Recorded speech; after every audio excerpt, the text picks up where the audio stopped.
कर्तुरीप्सिततमं कर्म इस सूत्र की व्याख्या कर रहे हैं। उसी संदर्भ में यहाँ पे एक बात जो कि जानना अनिवार्य है कि अकर्मक धातुएं, अकर्मक धातुओं को कर्मक धातुएं क्यों कहते हैं। जैसा कि ना के अर्थ में होता है, तो जिनका कर्म नहीं होता उनको अकर्मक धातुएं कहते हैं। जैसे तो उनमें, उन धातुओं में क्योंकि कर्म नहीं है और उनको अकर्मक कहते हैं, तो अकर्मक क्यों, उन धातुओं का जो कर्ता है वही ईप्सिततम होता है। क्रिया का जो कर्ता है वो स्वयं ही ईप्सिततम होता है, इसलिए इनको अकर्मक धातुएं कहते हैं। जैसे हंसना, हस धातु है, सोना, शयन ये है, और वर्धन बढ़ता है। जैसे मैं कहती हूँ मैं कहती हूँ रामः हसति। अब जो हंसना क्रिया है इसका कर्म नहीं है। हंसना क्रिया जो है करने वाला भी राम है, और हंसना का प्रभाव जो उसके हाव भाव हैं, उसके दांत दिखाई देना, उसका चेहरे के हाव भाव बदल जाना, ये भी करता ही है। तो जो ऐसी धातुएं हैं जिनका कर्म, जिनका जो प्रभाव है क्रिया का वो कर्ता पर ही पड़ता है, वो धातुएं जो हैं वो अकर्मक धातुएं कहलाती हैं, और इसलिए उनका कर्म नहीं होता है। तो क्योंकि उनका ईप्सितम स्वयं करता ही होता है, तो वो धातुएं जो हैं जैसे हस धातु, शींग, वृद्ध इत्यादि ये धातुएं, तो उनका तो कर्मपद होता ही नहीं है, इसलिए इनको अकर्मक कहा जाता है। इस संदर्भ में इस बात को भी हमें देखना चाहिए। आचार्य भर्तृहरि ने अपने साधन समुद्देश्य में कारकों के विषय में विशद चर्चा की है।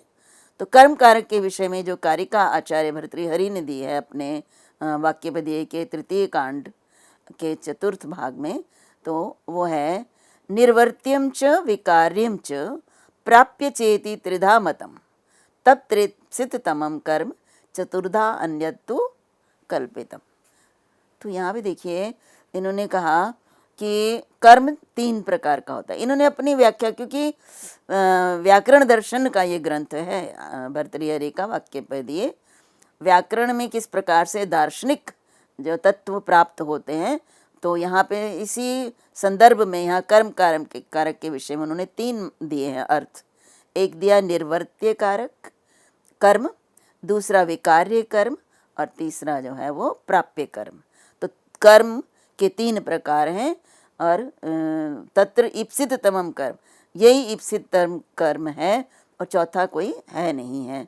तो 3 ही भेद हैं इसके।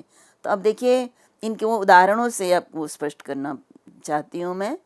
निर्वर्त्य कर्म, वास्तव में निर्वर्त्य कर्म होता है कि जो एकदम नया, देखिए क्रिया करने से जो चीज़ नए रूप में हमारे सामने प्राप्त होती है अभिप्सिततम, वो जो है कैसा निर्वर्त्य कर्म। जैसे मान लीजिए मैं कहती हूँ कि कुंभकारः कुंभम करोति, कुम्हार जो है वो घड़ा बनाता है, कुंभ घट को कहते हैं। तो यहाँ पे क्या है कि कुंभ पहले विद्यमान नहीं है ना, कर्ता को करोति बनाना क्रिया के द्वारा अभिप्सिततम कुंभ है, और कुंभ इसलिए कर्म है। और कुंभ कैसा कर्म है, निर्वर्त्य कर्म है, अर्थात पहले ये विद्यमान नहीं है, एक नई चीज़ हमारे सामने प्राप्त होती है। यहाँ पे देखिए दर्शन को हम देखें तो यहाँ पे 2 प्रकार का दर्शन में कहा जाता है क्रिया। एक तो होती है कि असत कार्यवाद, ये मत है एक सृष्टि के संबंध में, ऐसा माना जाता है कि यह कार्य जो है वो एक नई चीज़ उत्पन्न होती है, वो पहले विद्यमान नहीं होती। 2 प्रकार के मत हैं दार्शनिक, एक होता है असत कार्यवाद, एक होता है सत कार्यवाद। एक मत ये है कि कार्य जो है कारण में पहले नहीं रहता, कहीं नहीं रहता, एक नई वस्तु उत्पन्न होती है। जैसे सृष्टि की भी बात करें तो सृष्टि जो है एक नवीन रूप में सामने आती है, कोई इसका पहले कोई इसका चिन्ह निशान या कारण नहीं है, तो ये होता है असत कार्यवाद। तो जैसे कुंभम करोति, तो ये असत कार्यवाद के अनुसार यहाँ दिया, ये निर्वर्त्य कर्म है, अर्थात इससे पूर्व कुंभ का अस्तित्व नहीं था कहीं पर भी। और दूसरा जो मत है ओदनम पचति, तो यहाँ पे वो पकाना क्रिया के द्वारा जो ओदन है, ये कैसा कर्म है? विकार्य कर्म। भाई चावल तो पहले ही थे, विद्यमान थे, और उसको ओदन के रूप में हमारे सामने विकृत होकर उसका रूप हमारे सामने आया है। तो यहाँ पे इसको कहीं सत्कार्यवाद, अर्थात कारण में कार्य पहले ही विद्यमान है, लेकिन उसमें क्रिया होने के बाद जब उसमें स्पंदन होता है, क्रिया होती है, तो वो कार्य जो है वो हमारे सामने प्रस्तुत हो जाता है। तो ये रहता है, ये कुछ दार्शनिक ये मानते हैं कि कारण में कार्य पहले ही विद्यमान है, अर्थात सृष्टि जो है ये कोई नई चीज़ नहीं है।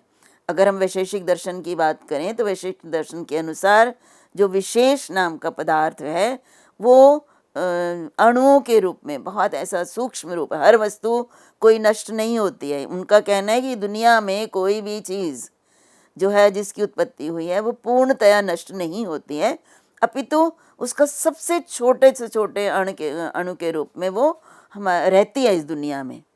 और जब ईश्वर उसको पुनः रचने की इच्छा करता है तो वो उस अणु जो है मिलकर पुनः वो उस रूप में आ जाते हैं। तो कारण में कार्य विद्यमान रहता है।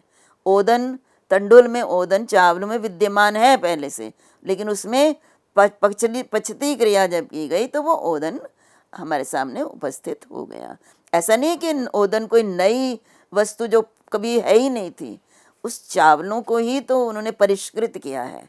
तो ये सत्कार्यवाद के ही जो दार्शनिक नियम है उसके अनुसार कर्म की जो परिभाषा दी है उन्होंने, या कर्म का रूप दिया है उन्होंने।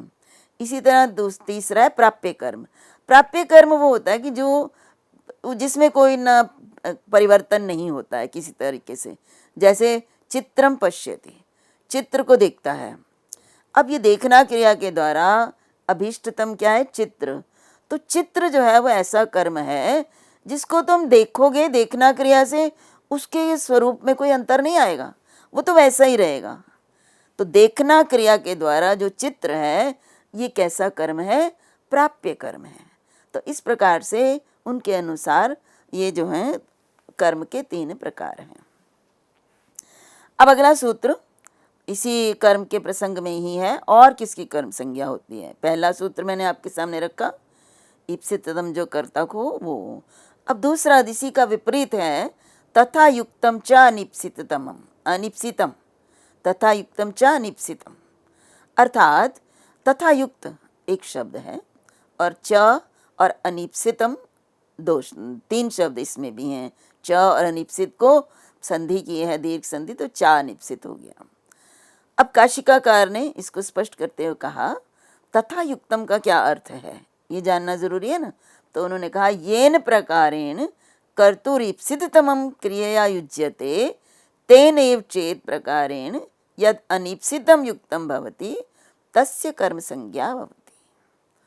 अब देखिए, अब जिस प्रकार से जो कर्ता का ईप्सिततम, जिस प्रकार से क्रिया के साथ उसका योग होता है, उसी प्रकार से यदि अनिप्सित का भी क्रिया के साथ योग ऐसा ही योग होता है तो उसकी कर्म संज्ञा होगी। तो हमने क्या कहा था? ईप्सितम में कहा था जो क्रिया का कर्ता को क्रिया के द्वारा ईप्सितम है वो कर्म है, लेकिन कर्ता को क्रिया के द्वारा जो ईप्सित नहीं भी है, ईप्सितम नहीं, पसंद नहीं है, वो भी कर्म कहलाएगा। ये उसका विपरीत बात कही है। अब जैसे हम कहते हैं कि विषम भक्ष्यति, विषम भक्षयति, इसका अर्थ विष खाता है। अब हमने दुनिया में बहुत सारे ऐसे व्यक्ति, इंसान भी देखे हैं जो विष का भक्षण करके अपने आप को, अपने जीवन को समाप्त कर देते हैं। तो क्या विष वास्तव में ईप्सित है? विष कोई भी नहीं खाना चाहता, लेकिन फिर भी ऐसे उदाहरण दिखते हैं जिनमें विष का भक्षण करते हैं लोग। तो यहाँ पे भक्षण खाना क्रिया के द्वारा कर्ता को उस समय विष जो है वो ईप्सित नहीं है, अनिप्सित है, फिर उसको लोग ग्रहण करता है, इसलिए इसकी कर्म संज्ञा होगी। तो विष की कर्म संज्ञा ईप्सिततम होने के कारण नहीं है, विष की कर्म संज्ञा ईप्सित ना होने के कारण है। ऐसे ही चौरान पश्यति, तो देखिए कर्ता का क्रिया के द्वारा जो अभी होता है ना, उस प्रभाव जिस पर पड़ता है वो ही कर्म कहलाएगा। चाहे वो ईप्सित हो, ईप्सितम हो, चाहे वो ईप्सित ना भी हो। जैसे चौरान पश्यति, अब जो देखना क्रिया, चोरों को देखता है। अब देखना क्रिया जो है उसके द्वारा उसे क्या मिलता है कर्ता को? चोर। देखना, चोरों को देख रहा है तो देखना क्रिया के द्वारा चोर ही तो उसको प्राप्त हो रहे हैं। क्या चोर उसके उसके ईप्सित हैं? नहीं, अनिप्सित हैं।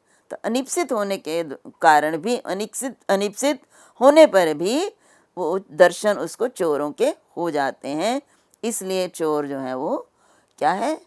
वो भी कर्म है। ऐसे ही देखिए, ग्रामम गच्छन वृक्ष मूलानि उपसर्पति। अब हम कहते हैं कि ग्राम जा रहा है, कोई व्यक्ति गांव जा रहा है और गांव जाते जाते रास्ते में उसको वृक्ष मूल भी रास्ते में आते हैं। पेड़ पेड़ गिरे हुए, कटे हुए, उनके मूल जो हैं, तो उनको भी तो वो लांग के जाता है ना। ऐसा तो नहीं है कि उसको जाना कहाँ है, उसको ईप्सिततम क्या है, उसको ग्राम। लेकिन रास्ते में जो ये वृक्ष मूल इत्यादि जो चीज़ें और भी आती हैं, जंगल इत्यादि, उनको भी तो लांग कर जाता है ना। तो उपसर्पति, उनके समीप से जाकर गुजरना, ये क्रिया है। और इस क्रिया के द्वारा कर्ता को वृक्ष मूल यद्यपि ईप्सित नहीं है, उन्हें नहीं चाहिए कि वृक्ष मूलों के पास जाना तो उसको अभीप्सित है गांव, लेकिन रास्ते में क्योंकि वो भी अनिप्सित होने पर भी उनको लांघता है, लांघना क्रिया के द्वारा वृक्ष मूल ही प्राप्त होते हैं कर्ता को, इसलिए अनिप्सित हैं वो, उनकी कर्म संज्ञा होगी। और एक बात बताना मैं आवश्यक समझती हूँ कि कर्म संज्ञा होने से क्या होता है।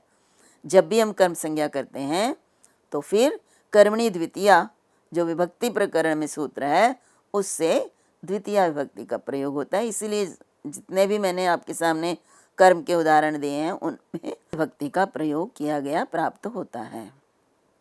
अब एक और देखिए उदाहरण है कि ग्रामम गच्छम अहिम लंघयति। ग्राम की ओर जा रहा है लेकिन रास्ते में अहि कहते सांप, तो सांप रास्ते में पड़ा हुआ था और उस सांप को वो लांघता है, उसको क्रॉस करके, उसको पार करके वो जाता है। क्या उसको जो लांघना क्रिया है उसके द्वारा अहि तो प्रिय नहीं है ना। कौन चाहता है कि अपने आप को जानबूझकर सांप को क्रॉस पार करके जाए, अपनी जान को जोखिम में लाए? लेकिन ना चाहते हुए भी लंघन क्रिया तो हो गई ना, सांप को उसने लांघ लिया बिना चाहते हुए भी। तो ईप्सित ना होने पर भी जो सांप है वो कर्म ही कहलाएगा, इसलिए कर्म संज्ञा होगी। और अहि में भी कर्मणि द्वितीया से द्वितीया विभक्ति का प्रयोग होगा। ऐसे ही ओदनम भुंजाना विषम भुंगते, चावल खा रहा है, खाते खाते विष किसी ने डाल दिया उसमें, तो विष खा लिया उसने, तो ईप्सित नहीं है विष, लेकिन उस खाया है उसने, खाना क्रिया विष में हुई है, इसलिए उसकी कर्म संज्ञा होगी। तो इस प्रकार से ऐसे ही गांव जाते हुए चोर को देखना, ये चोर अनिप्सित होने के कारण, यद्यपि अनिप्सित क्या, द्वेष है, नफरत, हर एक व्यक्ति को उनसे घृणा होती है, लेकिन फिर भी उनकी कर्म संज्ञा होगी। अब अगला सूत्र आपके सामने प्रस्तुत है और वो सूत्र है अकथितम च। एक दो ही शब्द हैं इसमें, एक अकथित और एक च। अब अगर हम कारक की बात करें तो कारक के विषय में कहा जाता है कि विवक्षातः कारकाणि भवन्ति। जो कारक होते हैं ना, विवक्षा होता है वक्तु इच्छा, जो बोलने वाले की इच्छा पर निर्धारित होते हैं। ये क्यों कहा गया है? देखिए, हर चीज़ जो है बनाई गई है, कोई बात कही गई है तो उसका कोई ना कोई तो तात्पर्य होगा जिस कारण से कही गई है। तो कारक जो हम निर्धारित करते हैं ये वक्ता की इच्छा के अनुसार करते हैं। एक व्यक्ति कोई, अब हमने किसी दो व्यक्तियों को प्रतियोगिता में, भाषण प्रतियोगिता या निबंध लेखन प्रतियोगिता में किसी को भाग लेने के लिए कहते हैं, तो कोई व्यक्ति अपने भाव को किस रूप में बताना चाहता है और उसी रूप में वो उसको लिखता है या बताता है हमारे सामने, और दूसरा उसी बात को किसी और रूप में बताना चाहता है, तो वो उसको उनकी जो वाक्य की जो फॉर्मेशन होगी वो अपने तरीके की होगी, अलग होगी। कोई किसी चीज़ को कर्म कारक के रूप में कहता है, जैसे वो होते ना देशम रक्षति, ये बहुत अच्छा इसका उदाहरण है कि सैनिकः देशम रक्षति। किसी ने कहा सैनिक, अगर हमने वाक्य दिया है कि सैनिक देश की रक्षा करते हैं, तो ये उसने कहा कि सैनिकाः देशम रक्षति, इस वाक्य सही है। लेकिन दूसरा व्यक्ति उसको कहता है, देश को कर्म के रूप में नहीं कहना चाहता, तो कहता है सैनिकः देशस्य रक्षाम करोति। ये वाक्य भी ठीक है। इसलिए कहा कि कारक जो है कौन सा कैसा होगा, ये वक्ता की इच्छा पर निर्भर करते हैं।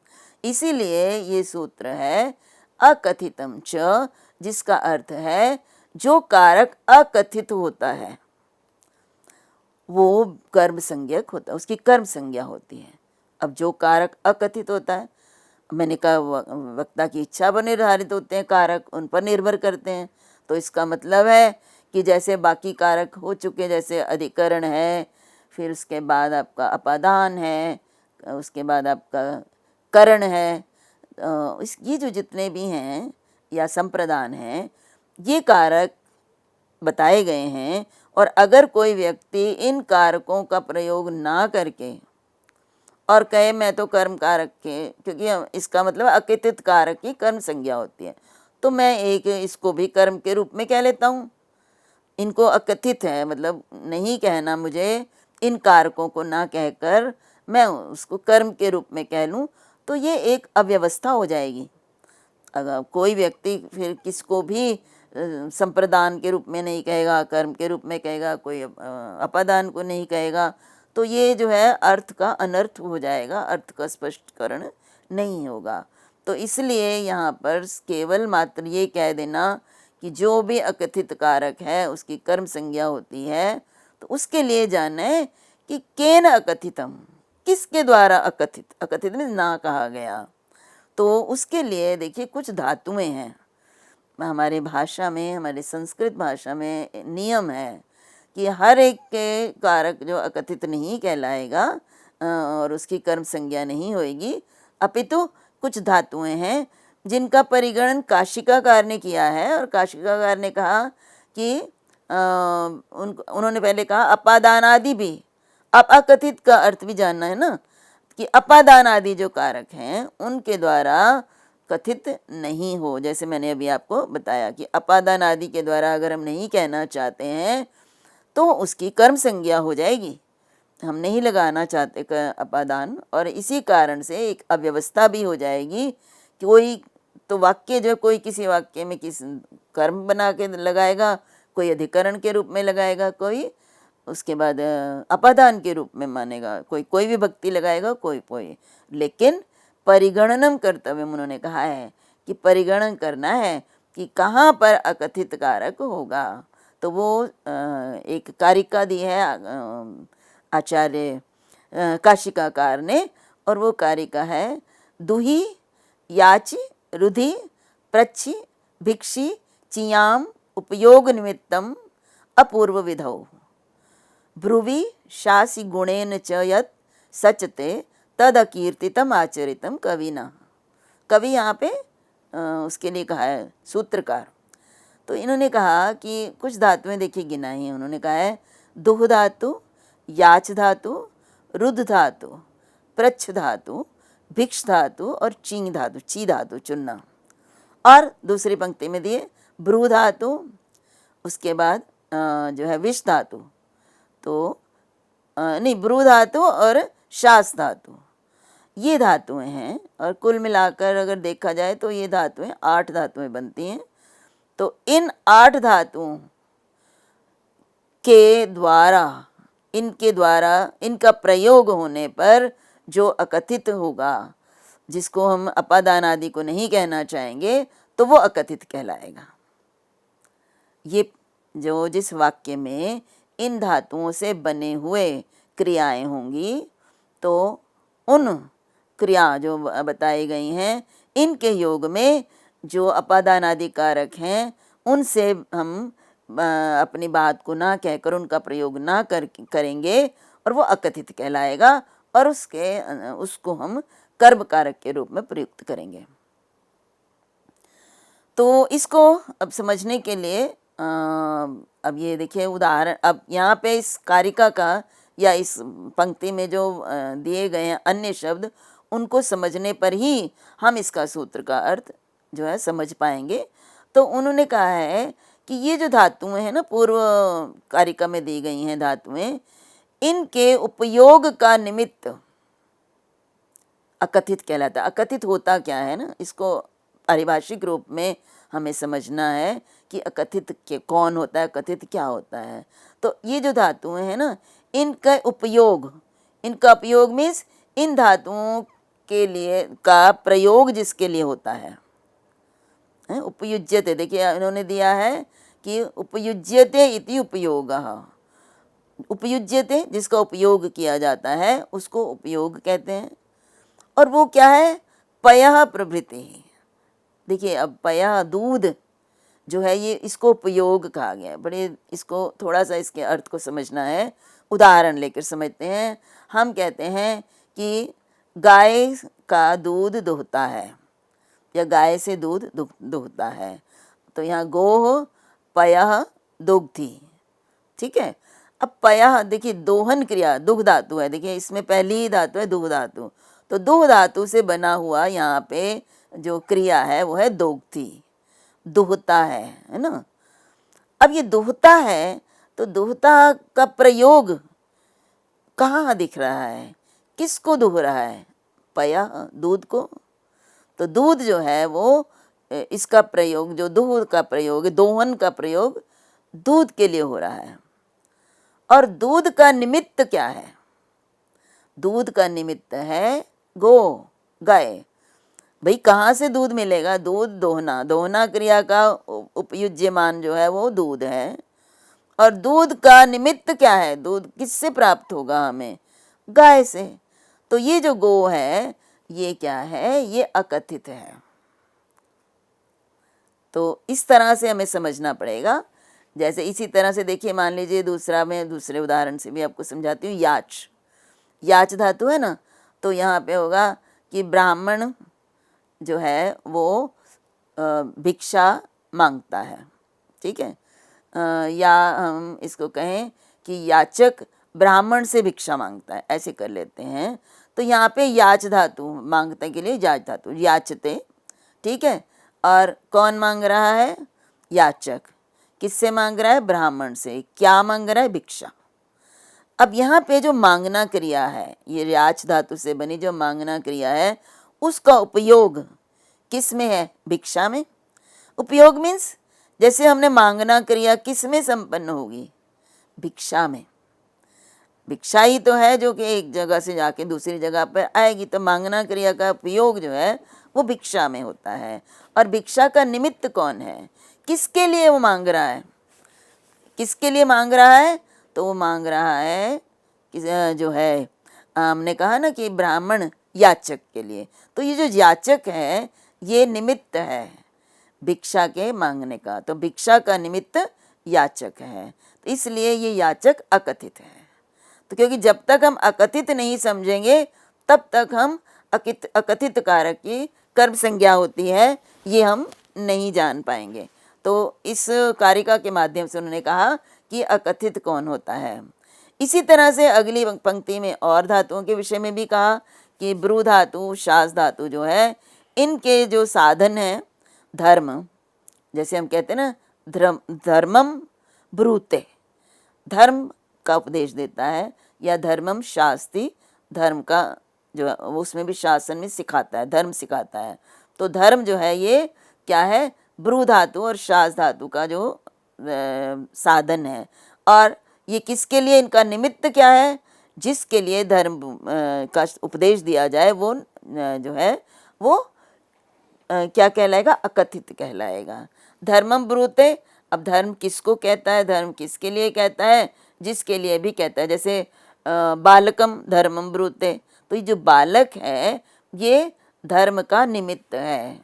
अगर बालक नहीं है तो धर्म का उपदेश किसको दे रहा है, तो इन सब की अकथित, इनको अकथित कहते हैं। और इनकी भी कर्म संज्ञा होगी, चाहे उनका अपादान हो, चाहे वो करण हो, चाहे अधिकरण हो। अगर कारक की दृष्टि से देखा जाए तो कुछ भी हो सकते हैं वो, लेकिन अगर याच धातु है का प्रयोग है, दू धातु का प्रयोग है, भिक्ष का प्रयोग है, अन्य धातुओं का भी जो प्रयोग है, तो उनकी अकथित संज्ञा होगी और अकथित होने के कारण उनको जो है कर्म होगा, उनके कर्म होगा। अकथित कारक होने के कारण वो कर्म होगा और कर्म होने के कारण उनमें द्वितीया का ही प्रयोग होगा, जो विभक्तियां प्राप्त होती हैं उनका नहीं होगा। तो इस प्रकार से यहाँ पे अब एक और प्रश्न हमारे सामने है कि जैसे हमारे पास उदाहरण है, पाणिना कांस्य पात्र्याम गाम दोग्धी पयः, हमारा ऐसा वाक्य आ जाता है। पाणिना होता है हाथ से, कांस्य पात्र कांसे के पात्र में, कांसे के बर्तन में, गाम गाय का या गाय से दूध दोहता है। अब हमने कहा है कि दो धातु का प्रयोग होने पर जो दूध है वो तो हो गया आपका उपयुज्यमान, दो धातु का उपयोग दूध के लिए हो रहा है, और दूध के निमित्त अधिक वो क्या कहलाते हैं, वो अकथित कारक कहलाते हैं। तो यहाँ पे देखिए दूध के निमित्त तो यहाँ पे गाय तो है ही, गाय से दूध प्राप्त हो रहा है, कांसे का पात्र भी है, अगर पात्र नहीं है तो दूध किस में निकाला जाएगा, और हाथ भी हैं, हाथ नहीं है तो किससे निकाला जाएगा। तो क्या ये सब भी अकथित कहलाएंगे? इनकी अकथित क्यों नहीं, इनकी कर्म कारक क्यों, इनको कर्म कारक क्यों नहीं किया गया? वास्तव में ऐसा नहीं है, क्योंकि इनकी कर्ण आदि संज्ञा कह दी गई है। देखिए पूर्व में हमने पढ़ा था जो है, हमने कर्ण किसको कहते हैं, साधक तमम कर्ण, जो सहायता करता है, साधक होता है क्रिया सिद्धि में तो सहायता करता है, उसकी कर्ण संज्ञा है। उसके बाद कांस्य पात्र जो है वो अधिकरण है, जिसमें आधार है, जिसमें दूध को दुहा जाता है, तो इसलिए इनकी संज्ञा पहले ही बता दी गई है। इसलिए कारिका में काशिका ने दिया कि उपयोग निमित्तम अपूर्व विधौ, अर्थात जिनके लिए पहले कोई विधि नहीं कही गई है, पहले कोई सूत्र नहीं कहा गया है। तो यहाँ पे कांस्य पात्रयाम की अधिकरण संज्ञा पहले आधारो अधिकरणम से हो गई है, और फिर पाणिना हाथ जो पाणी है इसकी संज्ञा जो है साधक तमम कर्ण इस सूत्र से हो गई है। इसलिए इनकी कर्म संज्ञा ना होकर जो गो है, जो कि पया का निमित्त है, उसकी कर्म संज्ञा, उसकी अकथित संज्ञा होगी, ना पाणी की होगी ना कांस्य पात्र की होगी। इसलिए उनमें कहीं पर भी उनकी कर्म संज्ञा ना होकर उनमें तृतीया का प्रयोग है, एक में करण होने के कारण और दूसरे में अधिकरण होने के कारण सप्तमी का प्रयोग है, जो कि पहले दे दिए गए हैं इससे पूर्व के सूत्रों में। लेकिन गाम के लिए, गो के लिए यहाँ पर अकथित कहा गया है, और अकथित होने के कारण गो में भी द्वितीय भक्ति का प्रयोग होकर गाम दोग्धी पयः ये रूप बनता है। अब इसको जब हम ये करते हैं, और ब्रुवी शासी का भी है। अब एक बात यहाँ ध्यान देने योग्य है कि इन्होंने कारिका में जो धातुएं गिनाई हैं, आचार्य भट्टोजी दीक्षित ने एक कारिका दी है जिसमें उन्होंने 16 धातुएं गिनाई हैं। वास्तव में उन्हीं का ज़्यादा प्रयोग होता है, उनकी ही कारिका का ज़्यादा प्रयोग होता है, और उन्होंने दी दु याच पच दंड रुधि प्रच्छिची ब्रूशास जी मत मुशाम ये दिया। कर्मयुग स्याद कथितम तथा स्याद निह कृष्ण वहाम, उन्होंने ये 16 धातुएं दी हैं। उन्होंने कहा है कि ये जो 16 धातुएं हैं इनके द्वारा जो क्रिया बनती है, उन क्रिया का जो प्रधान कर्म है उसके द्वारा जो अकथित जो कारक है उसकी अकथित कारक संज्ञा होती है। तो इन्होंने 8 ही धातुएं गिनाई, उन्होंने 16 धातुएं गिनाई हैं यहाँ पे। अब यहाँ पे देखिए, जब हम उदाहरण देखते हैं तो मैं सारे उदाहरण तो नहीं करूँगी आपके सामने, कुछ उदाहरण दूंगी। जैसे दो धातु का उदाहरण वैसे मैंने आपको समझा भी दिया है, गाम दोग्धी पयः। तो दो धातु से उसको क्या चाहिए? सबसे पहले तो अभिष्टतम क्या है? दोहना क्रिया से अभिष्टतम गाय नहीं है, दोहना क्रिया से अभिष्टतम पयः है, दूध है। दोहन क्रिया के द्वारा उसको प्राप्त क्या हो रहा है? पयः। दोहन करेगा तो जो प्राप्त होगी उसकी पयः की प्राप्ति होगी। और लेकिन गाय जो है यहाँ पे वास्तव में वो अभिष्टतम नहीं है, इसलिए उसकी कर्म संज्ञा नहीं होगी। लेकिन क्योंकि ये अकथित है, दो धातु के प्रयोग से बनी हुई क्रिया है, तो इसलिए जो गो जो है ये अकथित कहलाएगा और इसमें द्वितीया होगी कर्म संज्ञा होने के कारण। अन्यथा यहाँ पे ये दो धातु का प्रयोग ना होता तो गो होता, पंचमी भक्ति लगती यहाँ पे। इसी तरह से याच धातु अगर द्वारा बनी हुई क्रिया तो पौरवम गाम याचते, पौरव पूर्ववंशी से गाय मांगता है, तो यहाँ पे याच मांगना क्रिया है और गो जो है ये क्या है, प्रधान कर्म है, क्योंकि मांगना करे, मांगेगा तो उसे क्या, गाय का ही हस्तांतरण होगा ना, गाय वहाँ से दूसरे व्यक्ति के पास चली जाएगी, तो गाय है उसको ईप्सितम है। लेकिन पौरव जो है वो ईप्सितम ना होने के कारण भी इसकी कर्म संज्ञा होगी और इसमें कर्म होने के कारण द्वितीय भक्ति का प्रयोग होगा। इसी प्रकार से अन्य भी हैं, उन उदाहरणों पर और कुछ और चर्चा इस सूत्र पर मैं आपके सामने अगले व्याख्यान में करूँगी। तब तक के लिए सभी का धन्यवाद, सभी को मेरा नमस्कार।